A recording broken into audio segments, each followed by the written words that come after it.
Yo kids, Koby here, and what a night it's gonna be in Hong Kong on Saturday. Yeah, I got the red eye over on Friday just to soak it all up, and boy, am I glad I did, and wow, what we have to gotta look forward to. Only the world's best sprinter, QEII Rising, going for another win here at Sha Tin. He's already smashed through Golden 60's record, and you just cannot not know he's winning this. Hey man, what would you give to be Zach Purton looking to the crowd as he cruises home on QEII?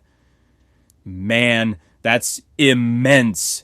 And there's something else we've got to tell you. There's been a press release this week about QEII's trainer, David Hayes, thinking about a move up to a mile for his sprint star. Well, our Jay Sella emailed him, man, through Larry Young at the Hong Kong Jockey Club back in November after he'd won the Jockey Club sprint, just asking if the move to a mile was on, right? Yeah, you heard it here first, kids. And if QEII does, look out, man. He's going to be awesome. Anyway, we've got some brilliant French racing on our coverage from Marie-Francoise at Paris-Longchamp too, so let's get going with Yulo's very best for Sunday. So Sunday's nap is going to be in the Queen Elizabeth II Cup. There's only one way this QEII Cup is going, man, and that's to Charlie Shum with Romantic Warrior. Still on course for the Hong Kong Triple Crown, with just the third leg, the Champions and Chater Cup, still to go next month. But here he is at 1 mile 2, where our JC reckons he's the best in the world.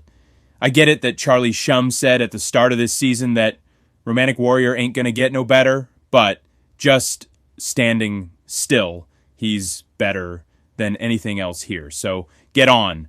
I suppose that Japanese Raider Masquerade Ball would have some supporters after taking the Tenno show over this trip back in November. Yeah, and a great time, man. But this is Sha Tin, so this ain't going to be so easy. I've got Carl Burke's Royal Champion down as the main contender, man. He's been winning out in Arabia and has Oisin Murphy on board, so that's my place or show bet. But boy, Romantic Warrior is just as good as JC says he is, and he's winning this. Romantic Warrior and Royal Champion to battle this one out. Pick your strategy. Hey, I've got to tune you over now to Marie-Francoise for her Sunday next best at Paris-Longchamp. Bonjour to all of you from Paris-Longchamp, where I will be backing Asmarani with all my heart for this Prix de Barbeville. He was very good in the Prix Royal last month, and I think that Mikel Barzalona always had enough to be in front of Double Major, so this must be the same result again, non? This time the ground is a bit faster, but I think that Asmarani's action is suited to this, and I cannot find any other reason not to be with him for this Group 3. We, Francis-Henri Graffard's Asmarani, will be having some big races this year and will be on this hat trick on Sunday.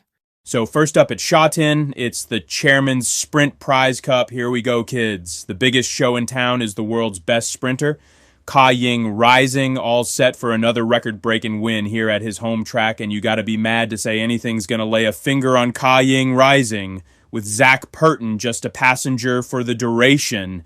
Now, looky here, y'all. QEII broke the track record here last time, so as this boy just gets better and better, who's going to get close? Well, Japanese champ Satano Reeve was second in this last year and has just blitzed him in a grade 1 at Chukyo, but he's out wide, man, in gate 8 with QEII firing out a 3, so Zach knows he can play it any way he wants from that prime slot. Then you got Helios Express between these two and Hugh Bowman. Oh boy, must he be getting fed up with the back end of Zach and QEII in front of him. But I reckon this is where the value is. I'm going to be looking for a place or a show on Satano, Reeve, and Helios to make my Hong Kong dollar, as I'm just happy to be here for the sheer beauty of seeing this great sprinter make it 20 straight wins. Past the brilliant Golden 60 already. Every race is another record in the book, man. But check out Satano Rev and Helios Express to chase him home for your HKD. Then for the Champions Mile, the big guns here at home for the mile are Lucky Swayness, Voyage, Bubble, and My Wish. Now y'all remember you heard it here first when I tell you this is the one for My Wish, who would have taken the Chairman's Trophy here 3 weeks back if the track had been 10 yards longer No doubt about it. My Wish has won over the mile at Sha Tin, but in a 4-year-old restricted race, and now in open company, this is his. Gate 10, don't matter a dime to me, Hugh Bowman's dropping. My Wish in anyhow. All the pace is going to be on rounding out the home turn, and Lucky Swayness better have a few lengths out in front if he's going to hang on. It's way worse, man, for Voyage Bubble, way out wide in gate 12. So Jerry Chow's got to take him forward and maybe 3 or 4 wide into the bend, or drop him in with My Wish and hope he's still got the pace in the last quarter. Sorry, kids. I can't see Voyage Bubble winning that way, so Jerry's going to take him fast out of the gate and hope for some track position. Now, you've got Japanese Raider, Jantar Mantar, and yeah, he did win a Grade 1 mile at Kyoto back in November, but might not be fully tuned after not being trackside since.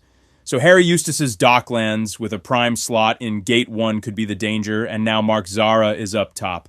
Geez, this is one open race, man, but My Wish to get upsides of Voyage Bubble in a real fast finish with Docklands and Jantar Mantar vying for place or show.